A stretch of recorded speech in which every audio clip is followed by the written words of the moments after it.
झुंझुनू से आपके लड़ने की जो चर्चाएं जो है राजनीति में काफी आगे है।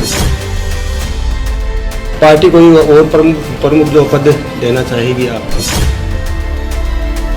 राजस्थान बीजेपी के कद्दावर नेता राजेंद्र सिंह राठौर, जो शेखावटी में 2023 के विधानसभा चुनावों से पहले चुनावी राजनीति में अजय नेता की पहचान रखते थे, वो अजय नेता अपनी ही चुनावी राजनीति के लिए संभावनाओं के भंवर में फंस चुके हैं।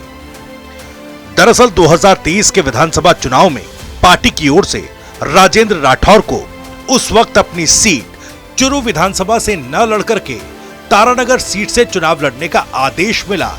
पार्टी के आदेशों के मुताबिक राठौर चुरू के बजाय तारानगर सीट से चुनावी मैदान में उतरे।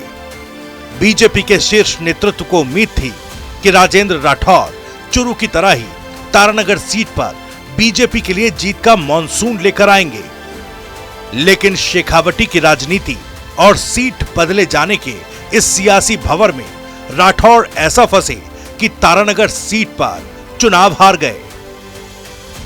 चुनावी हार के बाद कई मौकों पर लगा कि पार्टी अपने इस कद्दावर नेता को कहीं ना कहीं एडजस्ट जरूर करेगी, लेकिन संगठन में भी कोई बड़ी जिम्मेदारी राजेंद्र राठौर को नहीं मिल पाई। अब 6 सीटों पर होने वाले उपचुनाव से पहले फिर चर्चाओं का बाजार गर्म है और सवाल उठ रहा है कि क्या बीजेपी राजेंद्र राठौर को झुंझुनू सीट पर अपना उम्मीदवार बनाएगी। इन चर्चाओं ने जोर पकड़ा तो राठौर से इस बाबत सवाल भी किया गया। इस सवाल के जवाब में क्या कुछ बोले राठौर, जरा सुनिए।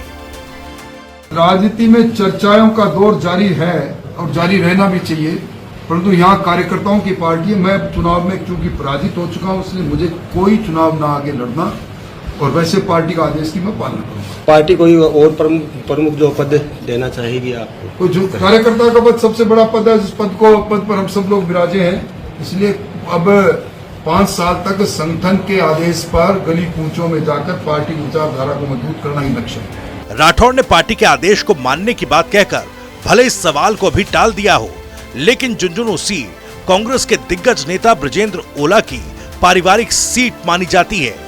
ऐसे में अगर पार्टी यहां से राजेंद्र राठौर को मैदान में उतारती है तो उनके लिए एक हार के बाद ये चुनौती किसी अग्नि परीक्षा से कम नहीं होगी।